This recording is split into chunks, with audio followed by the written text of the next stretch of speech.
हळद रुसली कुंकू हसले या मालिकेच्या आजच्या भागाचे अपडेट जाणून घेऊया आपल्या आजच्या या व्हिडिओमध्ये. चला तर मग मित्रांनो, अजिबात वेळ वाया न घालवता सुरुवात करूया आपल्या आजच्या या व्हिडिओला.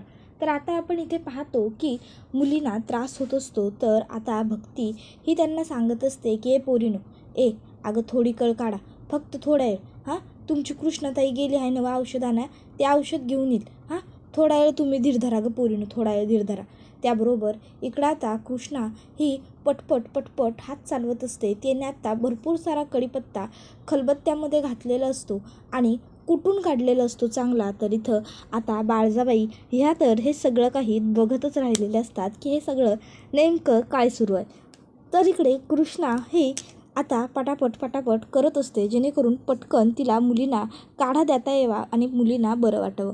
तर सगळा कढीपत्त्याचा रस करून झाल्याच्या नंतर कृष्णा ही तो कढीपत्ता एका वाटीमध्ये सुती कपड्यातून गाळून घेते. तर इथं आता मुली यांना शुद्धीवरती यायला आणखीन त्रास होत असतो, त्या बेशुद्ध होत चाललेल्या असतात. तर कृष्णा ही पटापट इकडे करत असते, जेणेकरून तिने लवकरात लवकर मुलींना काढा द्यावा आणि मुलींना बरं वाटावं. तर इथे आता कृष्णा ही पटपट सुती कपड्यातून ते पाणी गाळून घेते आणि आता ती तो सगळा कपडासुद्धा व्यवस्थित त्या वाटीमध्ये पिळून घेते. त्यानंतर आता मग कृष्णा ही ते मिश्रण घेऊन बाहेर चाललेली असते. त्याबरोबर दुसरीकडे आता पूजा जी असते ती स्वतःच्याच घराच्या अंगणात ती जी साडी असते ती जाळायला आलेली असते. साडी, विग सगळं काही आता ती जाळून टाकत असते, जेणेकरून कुठलाच असा पुरावा शिल्लक राहू नये, ज्यामुळे कोणाला तरी असा संशय येईल की हे सगळं काही पूजाने केलं असेल किंवा पूजाने केलं आहे. मग आता पूजा ही पटापट ती साडी आणि त्याबरोबर तो विगसुद्धा जाळते आणि म्हणत असते, चला आता सगळे पुरावे नष्ट झालेले आहेत. कृष्णा, आता काही वेळात तू रांगडे पाटलांच्या घराच्या बाहेर पडणार, तू हकलली जाणार आणि मग रांगडे पाटलांची हुशार वेल एज्युकेटेड सून म्हणजेच मी रांगडे पाटलांच्या घरात असणार. कृष्णा, आजपर्यंत मी प्रत्येक वेळी तुला त्रासच द्यायचा विचार केला आहे आणि यापुढेही मी तुला त्रासच देणार. आजपर्यंत मला तुझ्यामुळे खूप काही त्रास सहन करावा लागला आहे, पण आता नाही. आता बघ, नाही जर तुझी ढिंड काढली ना गावातल्या लोकांनी स्वतः, तर माझंसुद्धा नाव नाही पूजा. आजपर्यंत खूप तुझ्या मनाप्रमाणे गोष्टी घडल्या आहेत, पण आता नाही. आता बास. मी त्या मुलींना असं पॉयझन दिलं आहे ना की ज्याच्यामुळे त्यांचं वाचणं शक्य नाहीच आहे. आणि जर त्या मुलींच्या जीवाला काही बरं वाईट झालं तर अख्खं गाव तुला सोडणार नाही, हे तर मला अगदी व्यवस्थित माहीतच आहे. त्याबरोबर आता लगेच इकडे पूजा ही म्हणत असते की चला आता डी फक्त माझा आहे, फक्त माझा. पूजा दुष्यंत रांगडे पाटील. वाव, किती भारी वाटतं हे ऐकायला सुद्धा. डी तू फक्त माझा होणार. त्याबरोबर इकडे आता बाळजाबाई लगेच त्या मुलींजवळ बसतात आणि मुलींना म्हणायला लागतात की पोरीनो, हे बघा, धीर खचून जाऊ नका, धीर धरा पोरीनो, धीर धरा. हे बघा, तुमासनी काय बी नाही व्हायचं. अगं बरं वाटेल तुमासनी. आज कृष्णाताई आहे नवं तुमची, ती तुमच्यासाठी देवी होईल आणि तुमासनी काहीतरी देईल औषध. ती गेली आहे नवं औषध आणा, फक्त तेवढा वेळ फक्त तुम्ही धीर धरून राहा. धीर धरा पोरीनो, डोळे मिटू नका. त्याबरोबर भक्तीसुद्धा आता सगळ्या पोरींना सांगत असते की पोरीनो डोळे मिटू नका, पोरीनो डोळे मिटू नका. तर सदा काकासुद्धा पोरींच्या डोक्यावर हात फिरवत असतात, जेणेकरून पोरींना शुद्ध राहावी, पोरी शुद्धी हरपू नये.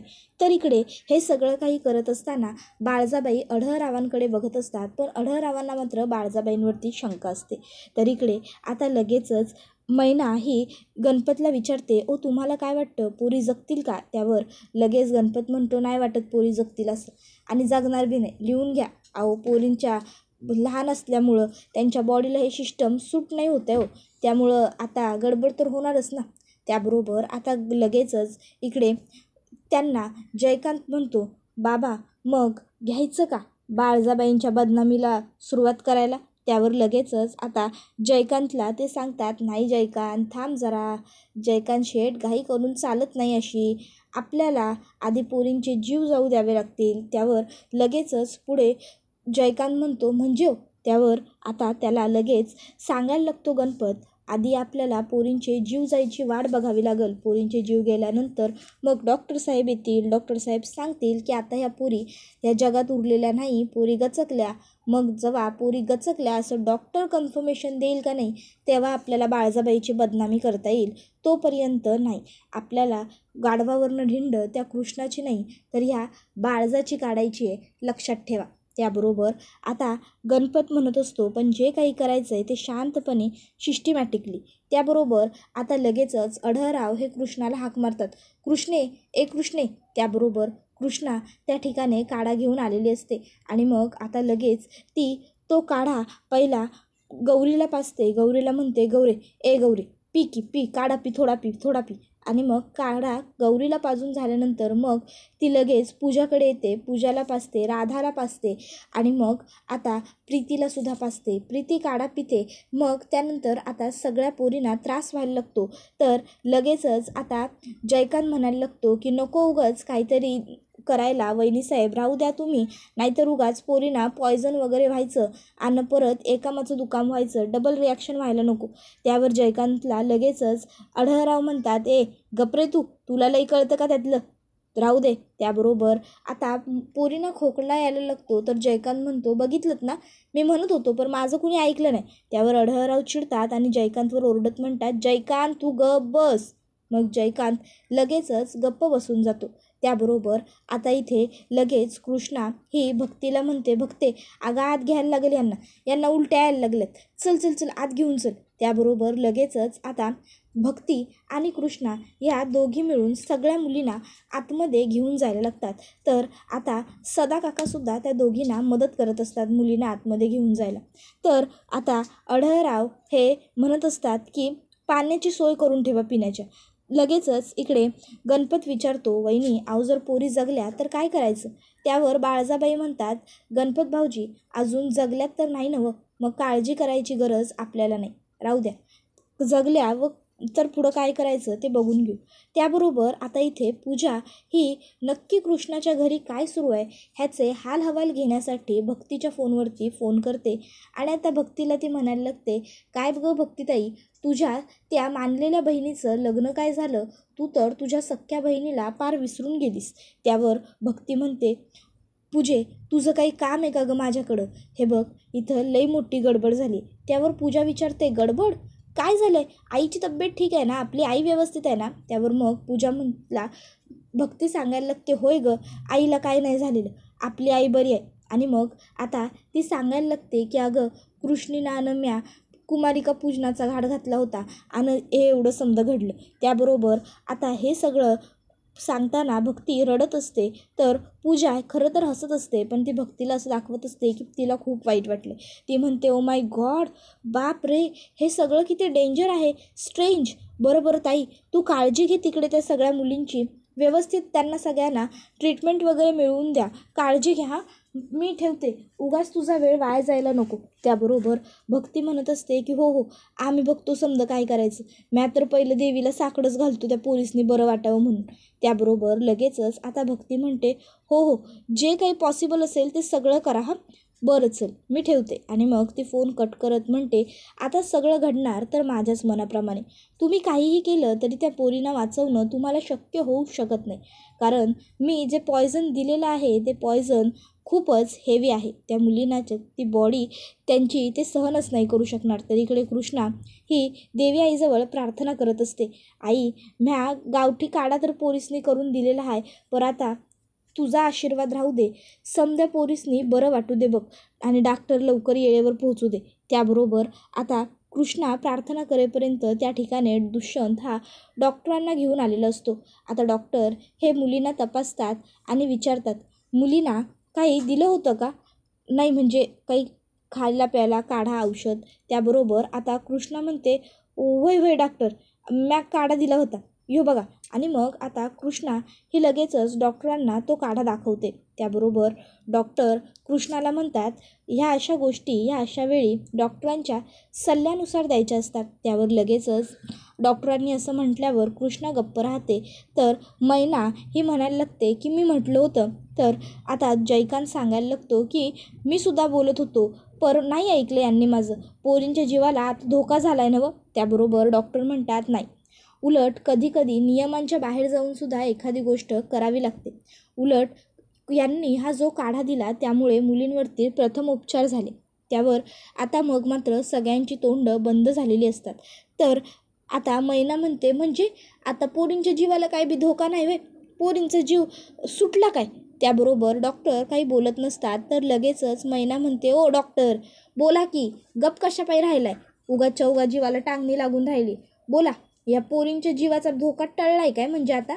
त्याबरोबर मग डॉक्टर सांगतात की हो आता मुलींच्या जीवाचा धोका टळलेला आहे, पण अजूनही आपल्याला काळजी घ्यावी लागणार आहे. अंडर ऑब्झर्वेशन यांना ठेवावं लागेल, त्याच्यानंतरच कळेल. बरं यांना हॉस्पिटलमध्ये शिफ्ट करा. त्याबरोबर लगेचच आता दुष्यंत म्हणतो की हो मी स्वतः त्यांना सगळ्यांना हॉस्पिटलमध्ये शिफ्ट करतो डॉक्टर. त्याबरोबर आता बाळजाबाई म्हणतात जयकांत जाईल. जयकांत ह्या समध्या पोरीसने न्यायानं हॉस्पिटलमध्ये दाखल कर. जयकांत म्हणतो हो बाळजाबाई. आणि मग आता डॉक्टर हे तिकडनं पुढे जातात. तर डॉक्टरांच्या मागे लगेचच दुष्यंत हा कृष्णाकडे रागाने बघतो. तर कृष्णा ही आता काही बोलणार इतक्यात दुष्यंत हा सुद्धा डॉक्टरांच्या मागोमाग तिकडनं बाहेर जातो. त्यानंतर आता लगेचच बाळजाबाई ह्या जयकांतला म्हणतात जयकांत निघायलाच नवं. ज्याबरोबर जयकांत म्हणतो होय वे गाडी काढतोय. मग आता लगेच कृष्णा ही सगळ्या पोरींना म्हणायला लागते पोरींनो चला चला आपल्याला अस्पतालात जायचं चला. आणि मग ती सगळ्या पोरींना उठवते. त्याबरोबर आता पोरींच्या जीवात जरा जीव आलेला असतो. पोरी कृष्णाकडे येत म्हणायला लागतात कृष्णाताई खरंच आज तू आमच्यासाठी देवी आई झालीस बघ, आज तू आम्हाला वाचवलंस, आमचा जीवच तुझ्यामुळं वाचला गेला बघ.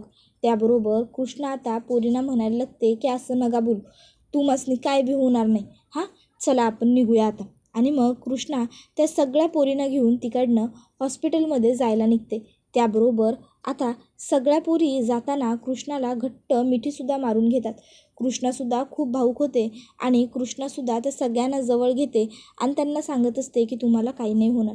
त्यानंतर आता हॉस्पिटलमध्ये मुलींना दाखल वगैरे करून कृष्णा ही घरी आलेली असते. आता कृष्णा ही जशी घरी आलेली असते तशी घरातलं वातावरण बघते तर खूपच जास्त सिरियस असतं.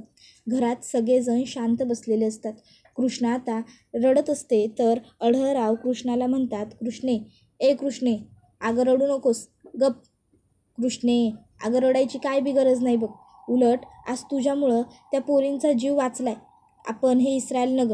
त्यावर लगेचच मैना म्हणते हो वाचला ना हिच्यामुळं जीव, पण धोक्यात बी हिच्यामुळंच आला होता ना व, हिनंच काहीतरी ते जेवण बनवलं होतं. नाही जर जेवणाचा एवढा घाट घातला होता तर जरा जेवणावर लक्ष द्यायचं की, प्रत्येक गोष्ट तर व्यवस्थित केली होती, मग हे कशापायी नाही केलं व्यवस्थित.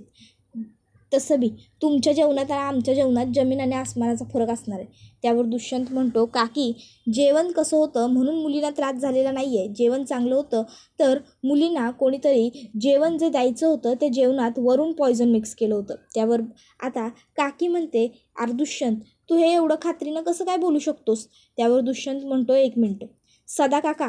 त्याबरोबर सदा आता तिकडे ते भांड्यांचं पाटकं घेऊन येतो. मग दुष्यंत कृष्णाला विचारतो आता तरी आठवतंय का की नाही हे भांड्यांचं पाटकं, ह्या भांडीवाल्या बाईला तूच पाणी दिलं होतंस, आहे लक्षात. मग आता कृष्णा ही आठवते आणि मग तिला आठवायला लागतं की हो ते भांडीवाल्या बाईला तर तिनेच पाणी दिलं होतं. कृष्णाला आता तो सगळा प्रसंग आठवायला लागतो. ती भांडीवाली बाई आली होती, ती ओरडत होती भांडी घ्या भांडी, भांडी घ्या भांडी. त्यावेळी कृष्णा ही बाहेर गेली आणि कृष्णाने पाहिलं की ती बाई भांडी विकते. कृष्णाने तिला विचारलं आजे काय गं काय झालं. त्यावर ती म्हणाली होती अगं पोरी म्या जुन्या कपड्यांवर भांडी विकायलो, तुला बी काय हवा असेल तर घे की. त्यावर कृष्णा म्हणाली होती की अगं ह्यो बाळजाबाईंचा वाडा आहे, इथं कशाची बी गरज नाही आहे, मला खरंच काही घ्यायचं नाही. पोरी अगं जरा गलासभर पाणी मिळेल का. त्यावर कृष्णानं तिला तिचं ते बोचकं उचलायला मदत केली. नंतरनं गलासभर पाणी बी आणून दिलं. गलास आतमध्ये ठेवायच्या बहाण्यानं ती म्हातारी स्वयंपाकघरापाशी गेली आणि स्वयंपाकघरात जाऊन तिनं ह्यो समदा गोंधळ घातला. आता हे समज कृष्णाच्या लक्षात आलेलं असतं. मग कृष्णा बाळजाबाईंच्या पायाजवळ येऊन बसते आणि म्हणायला लागते, बाळजाबाई मला माफ करा. हे बघा, मी जे काही केलं ते मुद्दाम नाही केलं. म्या खरं सांगायलोय. अहो ती म्हातारी, मला तिचा डाव नाही ओळखता आला. म्या हे विसरून गेलो की म्या आता बाळजाबाईंच्या वाड्यावर राहतो आणि तुमासनी बदनाम करण्यासाठी लोक काय बी करू शकतात. खरंच सांगतो बाळजाबाई, अहो म्या मुद्दामून नाही केलं. त्याबरोबर हे सगळं आता अढळराव बघत असतात आणि अढळरावांना अजिबातच हे सगळं आवडत नसतं, पण गप्प राहण्या वाचून त्यांच्याकडे पर्याय नसतो. तर आता इथे आपण पाहतो की दुष्यंत हा लगेचच उभा राहतो आणि म्हणायला लागतो, खरंच आज आयुष्यात पहिल्यांदा गावच्या मुलीची लग्न करण्याचा मला पश्चाताप होतो. आज असं वाटतंय की जर मी शहरातल्या मुलीबरोबर लग्न केलं असतं तर कदाचित आज हे सगळं घडलं नसतं. कारण तिला घराण्याची आब राखण्याची माहिती असती. तिने व्यवस्थित विचारपूर्वक काय चांगलं काय वाईट याचा विचार केला असता. पण नाही, माझं चुकलं असं म्हणत दुष्यंत हा आता रागारागात तिकडनं वर जातो. बाळजाबाई कृष्णाला उठवून उभं करतात आणि आता त्यासुद्धा तिकडनं त्यांच्या खोलीमध्ये जातात. आता बाळजाबाई ही गेलेले असतात, त्यामुळे इथे आता लगेच जयकांत, मैना आणि त्याचबरोबर गणपत हे सगळेसुद्धा त्यांच्या खोलीत निघून जातात. कृष्णा मात्र तिथे आता एकटीच उरली. खूप वाईट वाटत असतं दुष्यंतच्या बोलण्याचं, त्यामुळे ती गप्प असते. तर आता दुसरीकडे आपण पाहतो की बाळजाबाई ह्या रात्रीच्या वेळी अंगणात एकट्याच बसलेल्या असतात. तिथं आता मैनावती आणि जयकांत आलेले असतात. मैनावती बाळजाबाईंना म्हणत असते, बाळजाबाई अहो कशापायी आहे ती संधी गमावलीसा. ती कृष्णी सवतावून म्हणत होती ना, तुम्ही जी शिक्षा द्याल ती मान्य असेल, तुम्ही जी शिक्षा द्याल ती मान्य असेल म्हणून. मग कशापायी तिला शिक्षा नाही दिली? द्यायची होती की चांगली काहीतरी शिक्षा. त्याबरोबर लगेच जयकांत म्हणायला लागतो, नाहीतर काय, अहो आज एवढ्या दिवसांनी पहिल्यांदा भावड्या पण तिच्या विरोधात उभा राहिला होता. त्यावर बाळजाबाई म्हणत असतात की एक संधी हुकली म्हणून आपण काहीच करू शकत नाही असं नसते. आपण काहीतरी करू शकतो हे मला व्यवस्थित ठाव आहे. काळजी करू नका. आज मुहूर्त नव्हता असं समजा. लवकरच मी त्या कृष्णीला आपल्या घराबाहेर काढणार म्हणजे काढणार आणि त्याचा मुहूर्त लईच जवळ आहे, तो भी कडक मुहूर्त आहे असं समजून राहा. त्याबरोबर आता बाळजाबाई कडक मुहूर्त असं जेव्हा म्हणतात तेव्हा जयकांतला आणि मैनाला खूपच जास्त आनंद होऊन गेलेला असतो. त्याबरोबर बाळजाबाई ह्या आता विचार करत बसलेले असतात. तर आता नेमका बाळजाबाईंचा कडक मुहूर्त कुठला असणार, तुम्हाला काय वाटतं ते आम्हाला कमेंट करून नक्कीच सांगा. तर पुढं आपण पाहतो की आता कृष्णाला तर खूपच जास्त दुःख झालेलं असतं, घडलेल्या प्रसंगाचं वाईट वाटत असतं आणि त्यामुळे ती खोलीत गप्प बसून असते. तर बाळजाबाई ह्या आता कृष्णाला पुन्हा हरवण्यासाठी नवीन एक संधी शोधायला सुरुवात करतात. तर दुसरीकडे दुष्यंत कृष्णाकडे येतो आणि कृष्णाला विचारतो, कृष्णा हे बघ, मला नीट विचार करून सांग, ह्या गावात असं कोणी आहे का की ज्याला तुझं भलं बघवत नाही, त्याला तुला त्रास द्यायचा आहे? कारण बघ अगं, आता जेवढं गावात काही घडलं आहे त्या प्रत्येक वेळी टार्गेट तूच करण्यात आलेली आहेस, म्हणून विचारतोय. त्याबरोबर कृष्णा ही गप्प राहिलेली असते.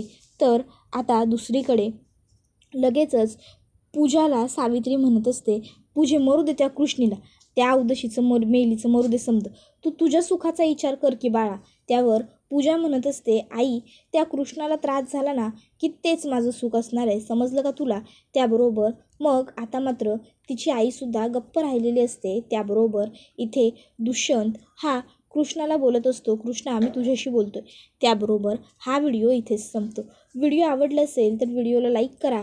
चॅनलवर नवीन असाल तर चॅनलला सबस्क्राईब करा आणि बेल आयकॉन आठवणीने प्रेस करा, जेणेकरून तुम्हाला पुढच्या प्रत्येक व्हिडिओचं नोटिफिकेशन मिळत जाईल आणि सर्व व्हिडिओंचा आनंद हा अगदी उत्तम पद्धतीने घेता येईल. चला तर मग मित्रांनो, आजच्या पुरतं इथेच थांबूया. पुढचा व्हिडिओ येईपर्यंत या व्हिडिओचा छान पद्धतीने आनंद घेत राहा. टाटा, बाय बाय, धन्यवाद. Take care all of you.